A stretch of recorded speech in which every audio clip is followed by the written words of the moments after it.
Kayang-kaya talaga baguhin ang itsura mo ng accessories lang. Ito yung isi-share ko sa inyo guys. Na-excite akong buksan. Tignan nyo naman kung gaano ka. Akala ko isa lang. Madami pala ipapadala nila sa akin. Tignan nyo naman guys. And this is from Purple Stars. I-share ko sa inyo. So, ayan, dito kayo pumunta kung gusto nyong bumili ng mga accessories na pang aura-aura, mga mima, lalo na sa mga kabataan. Ang hilig nito sa mga kabataan talaga bumili ng mga ganitong accessories. Tignan nyo naman. What? I love it. Eto ngayon siya, guys. I-share ko sa inyo. O, tignan nyo naman. For you. Para sa akin talaga, sinasabi ko sa inyo eh. Ito yung ikinagulat ko. Kasi, ang akala ko, isa lang. Hulo, madami. Ang dami. Galing siya sa Purple Star. Purple Star PH. Ayan siya.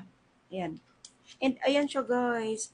Panlalaki at pambabae ang mga accessories na ito. So, syempre, ayan yung isa.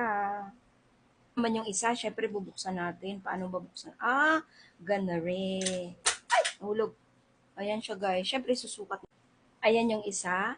And pwede yan siyang ganunin guys. Ayan, pwede siya pagdikitin ng ganyan. O, diba? Ang cute. At ito naman siya guys, hindi lang siya nag-iisa. Dalawa ang laman sa loob. I love it. Ang ganda niya. Tignan niyo guys. Wow! Ang ganda nito, oh. Tignan niyo. Ito yung napaka-simple pero elegant. O, tignan niyo. So, ayan siya guys. Dikit siya sa balat natin. Maganda to isuot kapag open or tube or off-shoulder yung ating suot na damit. Ayan, para sa mga babae. I love it. And eto pa, hari ng araw. Ganito yung itsura niya. Ang ganda guys. I love it. Ang ganda. Ang cute niya. Tingnan niyo. O, diba? Pero ito talaga yung pinaka. Tignan niyo naman guys, ang ganda nito. Ito ay panlalaki. Pero pwede din isuot ng mga babae, lalo na yung mga pa-funk na babae. Ito yun.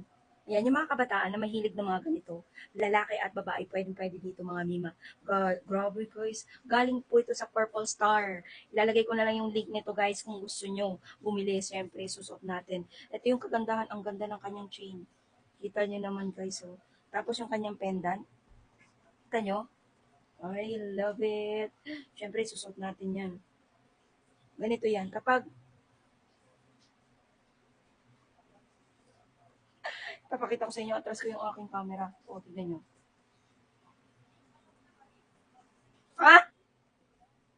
I-click nyo lang yung aking yellow basket mga mima kung gusto nyo yan. Hindi ko na ubarin. Nagandahan ako. I love it.